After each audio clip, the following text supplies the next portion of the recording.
नमस्कार दोस्तों, आज हम खिलाफत आंदोलन के संदर्भ में चर्चा करेंगे। खिलाफत आंदोलन 1919 में शुरू हुआ था। सेवर्स की संधि तुर्की और ब्रिटेन के बीच संपन्न हुआ था। इस संधि के तहत ब्रिटेन ने तुर्की के समस्त अधिकार छीन लिए थे। संसार भर के मुसलमान तुर्की के सुल्तान को अपना खलीफा मानते थे। परिणाम स्वरूप भारत के मुसलमान भी खलीफा इनको मानते थे। महात्मा गांधी के लिए हिंदू और मुस्लिम एकता स्थापित करने के लिए इससे सुनहरा अवसर नहीं था।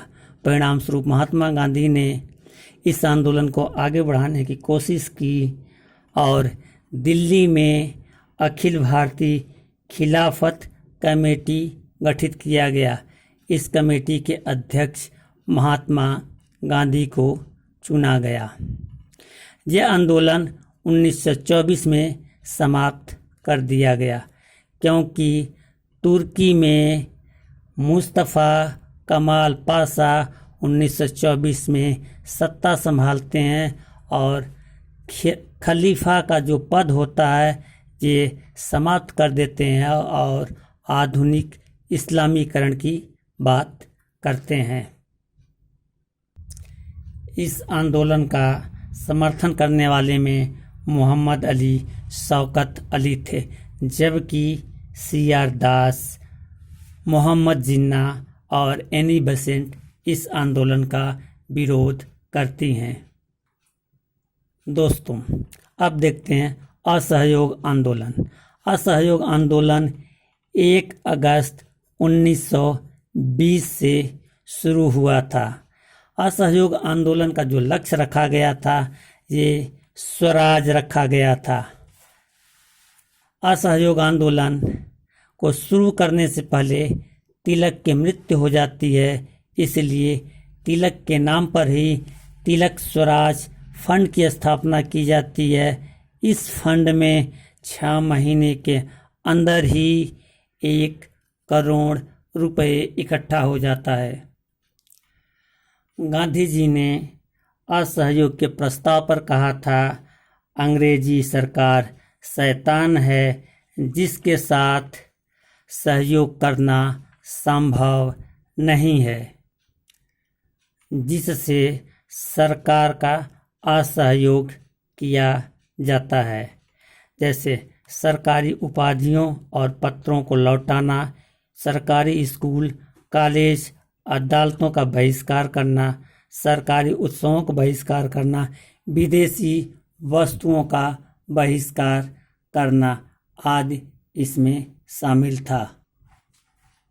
जिसके परिणाम स्वरूप महात्मा गांधी ने कैसरे हिंद की उपाधि वापस कर दी, जो इनको प्रथम विश्व युद्ध के दौरान सहयोग करने की वजह से अंग्रेज सरकार दिए होते हैं।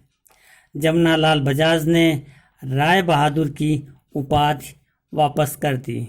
इसी के साथ साथ भारत में अनेक स्कूल और कॉलेज खोले गए, जैसे काशी विद्यापीठ, AMU स्थापित किए गए।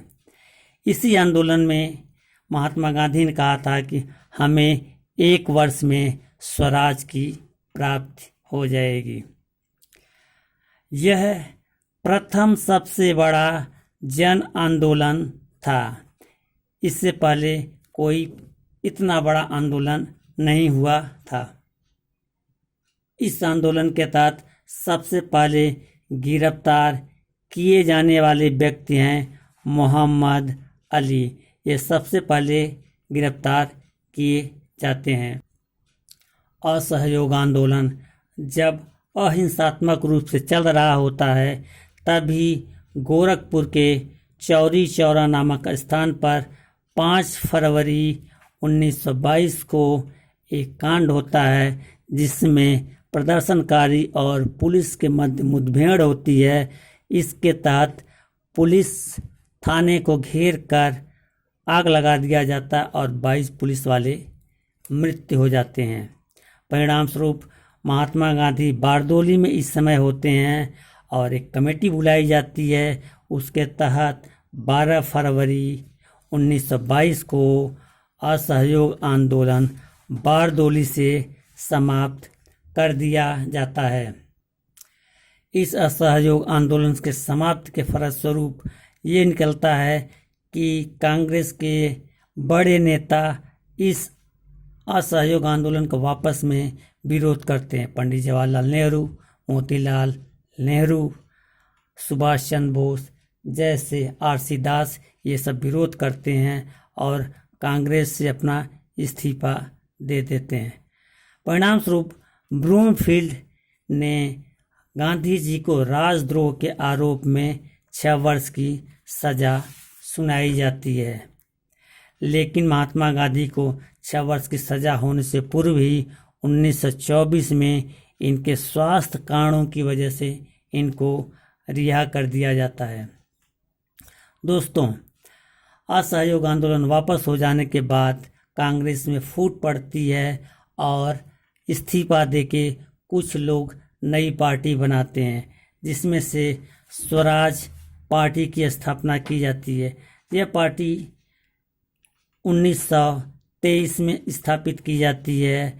इसके अध्यक्ष होते हैं चित्तरंजन दास तथा महासचिव होते हैं मोतीलाल नेहरू।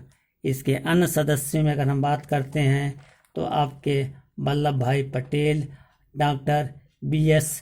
मुंजे आदि प्रमुख हैं।